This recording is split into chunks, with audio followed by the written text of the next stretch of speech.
नमस्कार. खरंच पाळीमध्ये जसं जाहिरातीमध्ये दाखवतात तसंच आपण खूप आनंदी असतो, नाचत डुलत गात असतो, जिम्नॅस्टिक करत असतो आणि स्विमिंग करत असतो का? हे बिलकुल खरं नाही. खरं तर कॉलेज गोईंग मुली किंवा अगदी बायकासुद्धा पाळीच्या पहिल्या 2-3 दिवस लिटरली पोट धरून जमिनीवर लोळत असतात. इतकं आपलं पोट दुखतं. त्यामुळे या सगळ्या ज्या जाहिराती आहेत ना, याच्यावर खरं तर किती विश्वास ठेवावा हा प्रश्नचिन्ह आहे. हा व्हिडिओ अतिशय महत्त्वपूर्ण आहे, अतिशय इंटरेस्टिंग आहे. आज आपण बघणार आहोत पाळीमध्ये अशा कुठल्या 5 मोठ्या चुका आपण कळत नकळत करतो, ज्यामुळे आपल्याला PCOD, थायरॉइड इतकंच काय युरिनरी ट्रॅक इन्फेक्शन आणि आपले PMS सिम्पटम्स, पिरियड पूर्वीचे सिम्पटम्स आणि पिरियडच्या वेळीचे सिम्पटम्स देखील खूप ॲग्रेवेट होतात, खूप वाढतात. तसंच यावर काय उपाय करता येईल हे सगळं या व्हिडिओमध्ये आज आपण बघणार आहोत. तुम्हाला माहिती आहे की प्रत्येक महिन्यात आपलं शरीर हे प्रेग्नन्सी राहण्यासाठी प्रिपेअर होत असतं. आपलं गर्भाशय एक रक्ताची गादी प्रिपेअर करत असतं बाळासाठी. परंतु ज्या वेळेला प्रेग्नन्सी राहत नाही त्यावेळेला हे सगळं प्रिपरेशन मेन्स्ट्रुएशन दरम्यान रक्तस्रावाच्या रूपाने बाहेर फेकलं जातं. यालाच आपण पाळी म्हणतो. चला तर बघूया या 5 मिस्टेक्स, या 5 चुका कुठल्या आहेत त्या. आता हा जो संपूर्ण व्हिडिओ आहे हा आयुर्वेदाच्या दृष्टिकोनातून बनवलेला आहे. बऱ्याचदा मॉडर्न सायन्स या सगळ्या गोष्टींना त्याची संमती देईल किंवा अप्रूव्ह करेल हे शक्य नाही. त्यामुळे हे आयुर्वेदाच्या दृष्टिकोनातून आज आपण बघणार आहोत. सगळ्यात पहिली मिस्टेक जी आपण करतो ती म्हणजे आहार. आपल्या सगळ्यांनाच माहिती आहे आहाराचा पिरियडवर किती इफेक्ट होतो. ज्या पूर्ण महिन्यामध्ये मासिक पाळीच्या पूर्ण चक्रामध्ये आपण खूप छान संतुलित हेल्दी आहार घेतो त्यावेळेला आपले पिरियड आपल्याला अतिशय सुलभ गेलेत असं जाणवतं. त्याचप्रमाणे पिरियडच्या दरम्यान, पाळीच्या दरम्यान देखील आपण काय खातो यावर देखील आपल्या पाळीची सुलभता अवलंबून आहे. पूर्वापारपासून आपल्याला पाळीच्या दरम्यान उष्ण अन्नपदार्थ खाण्याचा सल्ला दिला जातो, जसं की अननस, पपई या गोष्टी. कारण उष्णता हा ब्लड फ्लो सहज करतो, सुलभ करतो असं म्हटलं जातं. आणि म्हणूनच आयुर्वेदिक दृष्ट्या तिळाचे सर्व पदार्थ, तिळाचे लाडू खाणं तुमच्यासाठी हितकारक आहे. त्याचप्रमाणे गूळ देखील उष्ण आहे आणि म्हणूनच गुळाने बनवलेले गोड पदार्थ देखील शरीरात उष्णता वाढवतात आणि आपला ब्लड फ्लो इझी, सुलभ होण्यास मदत करतात. आपण जे कोल्ड्रिंक, आईस्क्रीम किंवा फ्रीजमधलं पाणी पितो या सगळ्या थंड वस्तू ज्या आहेत या आपल्या ब्लड फ्लोमध्ये अडथळा निर्माण करतात, आपल्या रक्तस्रावामध्ये अडथळा निर्माण करतात.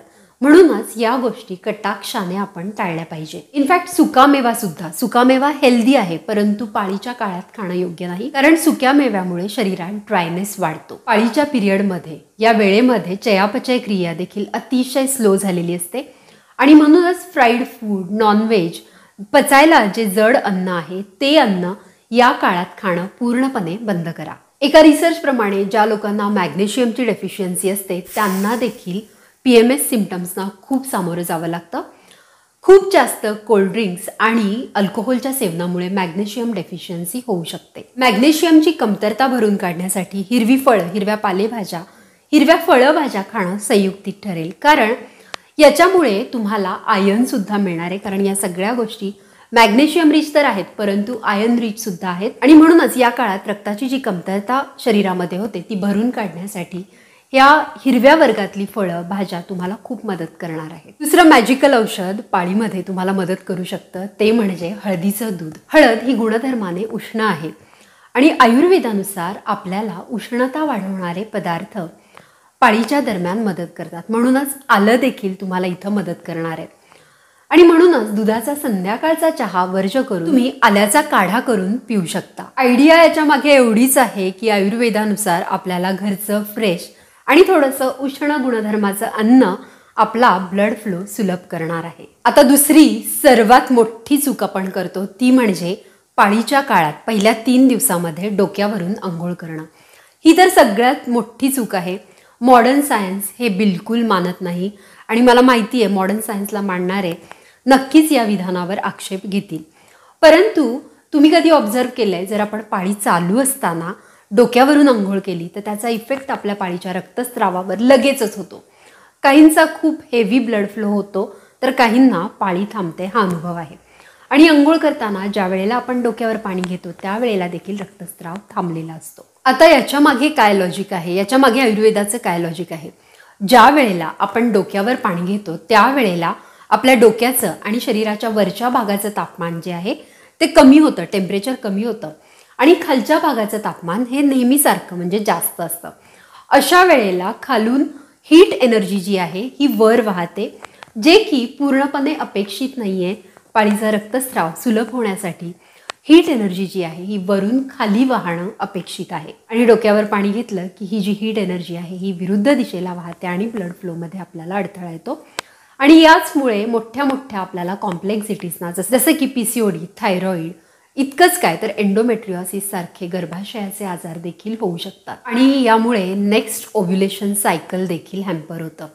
आयुर्वेदामध्ये तर पहिले 4 दिवस आंघोळ न करणं सांगितलेलं आहे, परंतु आजच्या धकाधकीच्या जीवनात आत्ताच्या काळात हे शक्य नाही. म्हणून ॲटलिस्ट हेडबाथ, डोक्यावरून आंघोळ घेणं तरी नक्की आपल्याला टाळता येऊ शकतं आणि कोमट पाण्याने आंघोळ करा. तसेच पाळीचे जे सिम्पटम्स आहेत, पोट दुखणं, क्रॅम्प, ब्लोटिंग किंवा खूप मसल्स पेन, ओटीपोटात दुखणं, हे जर कमी करायचं असेल तर पाण्यामध्ये 1 चमचा मीठ तुम्ही मिसळू शकता. जर तुम्हाला इप्सम सॉल्ट मिळालं तर ते मिक्स केलं तरी देखील मसल्स पेन रिलीव्ह होतं आणि आपल्याला आराम मिळतो आणि आपल्याला शांत झोप लागायला मदत होते. तिसरी मोठी चूक या पिरियडमध्ये आपण करतो ती म्हणजे खूप कामं करणं, खूप एक्सरसाइज करणं. खरं तर या काळात आपण ब्रिस्क वॉक किंवा लाईट एक्सरसाइजेस करू शकतो. यामुळे आपले PMS सिम्पटम्स, क्रॅम्प्स किंवा दुखणं, ओटीपोटात दुखणं, कंबर दुखणं हे कमी होऊ शकतं. परंतु खूप एक्सरसाइज केल्याने किंवा खूप एक्झर्शन केल्याने, खूप घरातली कामं केल्याने, खूप ताण घेतल्याने मात्र याचा विरुद्ध परिणाम होणार आहे आणि जास्त पोटदुखीला आपल्याला सामोरं जावं लागणार आहे. योगशास्त्रामध्ये सुद्धा पाय वर करून करण्याची जी आसनं आहेत ती वर्ज्य सांगितली आहेत. म्हणूनच जर तुम्ही योगाभ्यास करत असाल तर पहिले 3 दिवस योगाभ्यास करणं टाळलं पाहिजे. परंतु तुम्हाला जर बेस्ट कुठली प्रॅक्टिस या काळात करता येईल तर ती आहे प्राणायाम. यातही विदाऊट कुंभक अनुलोम विलोम प्राणायाम जर तुम्ही सकाळ संध्याकाळ 10 मिनिटं केला तर नक्कीच तुमचं हे सगळं पेन जे आहे हे कालांतराने कमी होणार आहे. ही प्रॅक्टिस तुम्ही नेहमी चालू ठेवा, प्रत्येक सायकलमध्ये चालू ठेवा. परंतु सहसा योगाभ्यास टाळलेला बरा. योगाभ्यास करायचाच असेल तर तुम्ही हलकं स्ट्रेचिंग आणि सूक्ष्म व्यायाम जे योगासनं करण्याच्या आधी आपण करतो ते सूक्ष्म व्यायाम प्रेफरेबल आहेत. त्याचप्रमाणे हिरव्या गवतावर सकाळ संध्याकाळ जेवणानंतर चालणं आणि चंद्रप्रकाशात थोडासा ब्रिस्क वॉक करणं तुमच्या या सगळ्या वेदना कमी करणार आहे. म्हणूनच योग्य पुरेशी झोप आणि कमी काम करणं, जास्तीत जास्त आराम करणं यामुळे तुमचे PMS कमी होतील. चौथी सर्वात मोठी चूक आपण करतो ती म्हणजे पाळीच्या काळात संबंध ठेवणं.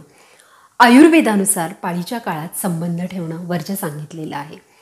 ॲक्च्युली काय होतं, ज्या वेळेला पाळीच्या काळात आपण संबंध ठेवतो त्यावेळेला आपली शरीरातील एनर्जी अतिशय कमी असते आणि या गोष्टी केल्यामुळे, जिथे एनर्जी खूप इन्व्हॉल्ड आहे, या गोष्टी केल्यामुळे आपल्याला स्त्रीदोषाच्या भयंकर असंतुलनाला, बॉडीला, शरीराला सामोरं जावं लागू शकतं. तसंच हे आपल्यासाठी अनहायजेनिक आणि किळसवाणं देखील आहे.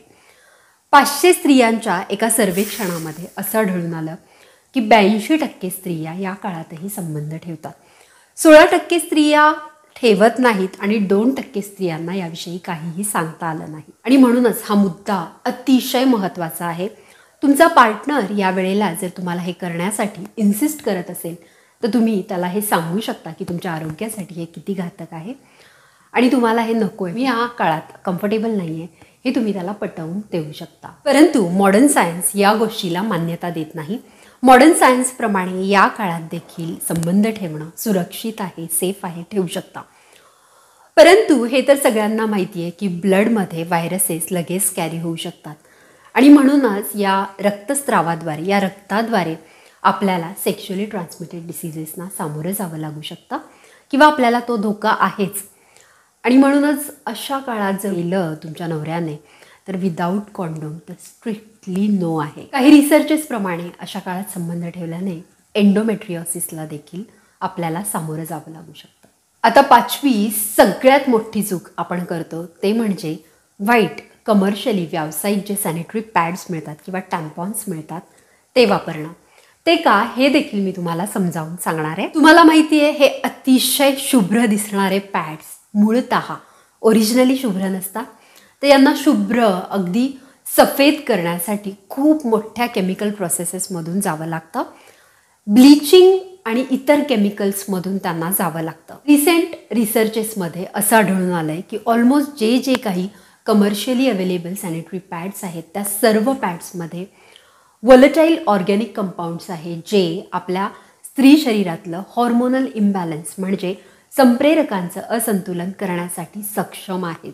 तसेच अशा सॅनिटरी पॅड्समध्ये डायऑक्सिन नावाचा कार्सिनोजेनिक घटक आहे जो आपल्या शरीरामध्ये कॅन्सर कॉझिंग सेल्सला सपोर्ट करतो. आणि गोष्ट इतकी सिरियस आहे की या सॅनिटरी पॅड्समध्ये असलेले व्हॉलेटाईल ऑर्गॅनिक कंपाऊंड्स हे वजायनली 18 ते 20% जास्त वेगाने ॲब्झॉर्ब केले जातात बॉडीमध्ये. ओरली चुकून आपल्या तोंडामध्ये जर ते गेले तर त्यापेक्षा त्याचा 18 ते 20% वजायनली ॲब्सॉर्प्शनचा रेट जास्त आहे. दुर्दैव असं, दुःखाची गोष्ट अशी की सॅनिटरी पॅड बनण्याची प्रक्रिया सुधारण्यासाठी कुठलेही रूल्स आणि रेग्युलेशन किंवा हे पास होण्यासाठी पुढे पास करण्यासाठी कुठलीही बॉडी आजतागायत अस्तित्वात नाही. आणि म्हणूनच टॅम्पॉन्स किंवा सॅनिटरी पॅड्स न वापरता तुम्ही कॉटनचे बायोडिग्रेडेबल जे पॅड्स मिळतात तसे पॅड्स आता सध्या ऑनलाईन अवेलेबल आहेत किंवा कुठेही तुम्हाला उपलब्ध होऊ शकतील ते पॅड वापरा. ते तुमच्या आरोग्यासाठी चांगले आहेत. त्याचप्रमाणे हे जे सॅनिटरी पॅड्स आहेत हे डिग्रेडेबलसुद्धा नसतात. म्हणूनच ते वाईट कमर्शियली युज्ड सॅनिटरी पॅड्स जे आहेत ते वापरणं टाळा. त्याचप्रमाणे एक मोठी चूक आपण करत असतो ती म्हणजे हे सॅनिटरी पॅड्स आपण बदलत नाही किंवा खूप काळ एकच पॅड वापरतो. एका रिसर्चप्रमाणे दर 4 तासांनी आपण पॅड बदलणं अपेक्षित आहे आणि फॉरेन कंट्रीजमध्ये लिटरली 2 ते 3 तासाने स्त्रिया पॅड बदलतात. म्हणून हे आपल्यासाठी हानिकारक आहे. कारण ज्या वेळेला आपण खूप वेळ एक पॅड यूज करतो त्यावेळेला मॉइश्चरमुळे तिथे किटाणू वाढण्याची शक्यता असते आणि त्यामुळे आपल्याला UTI देखील होऊ शकतं. युरिनरी ट्रॅक इन्फेक्शनला सामोरं जावं लागू शकतं. आता आजच्या व्हिडिओत ज्या गोष्टी मी तुम्हाला सांगितल्या त्या थोडक्यात सांगते. आयुर्वेदाप्रमाणे शरीरामध्ये उष्णता असणं पाळीच्या फ्लोसाठी अतिशय गरजेचं आहे. म्हणून थंड पदार्थ टाळा. आयडिया अशी आहे शक्यतो घरचं फ्रेश अन्न आणि उष्ण अन्न खा. शक्यतो तिळाचे लाडू, गुळाचा वापर या काळात करा. दुसरी गोष्ट, आपल्याला मॅग्नेशियमची गरज आहे आणि त्यामुळे हिरवी फळं, हिरव्या पालेभाज्या आणि हिरव्या भाज्यांचा तुमच्या आहारामध्ये समावेश करा. हळद, दूध आणि आलं तुमचे PMS सिम्पटम्स, ब्लोटिंग, क्रॅम्प्स कमी करतील.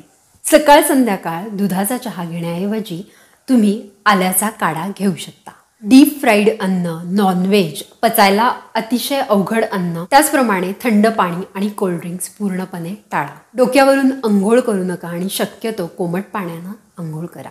तसेच पाळीच्या काळात संबंध ठेवायचा टाळा. व्यावसायिक सॅनिटरी पॅड्स ऐवजी छान कॉटनचे सुती पॅड्स तुम्ही वापरू शकता. इन शॉर्ट, या 5 चुका तुम्हाला टाळायच्यात. पहिली गोष्ट म्हणजे चुकीचा आहार, खूप काम करणं, डोक्यावरून अंघोळ करणं, या काळात सेक्स करणं. आणि 5वी गोष्ट, सफेद शुभ्र मेडिकलमध्ये अवेलेबल असलेले सॅनिटरी नॅपकिन. मासिक पाळीविषयी खूप सारे व्हिडिओ चॅनलवर आहे.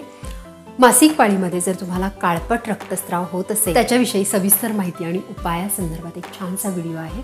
तर तो व्हिडिओ मी तुम्हाला डिस्क्रिप्शन बॉक्समध्ये देत आहे किंवा इथे क्लिक करून तुम्ही तो व्हिडिओ बघू शकता. आशा करते ही माहिती तुम्हाला महत्त्वपूर्ण वाटली असेल. माहिती आवडली असेल तर लाईक करा, शेअर करा आणि अशा छान छान माहितीपूर्ण व्हिडिओसाठी नॉलेज बास्केट इंडियाला सबस्क्राईब करा. थँक्यू.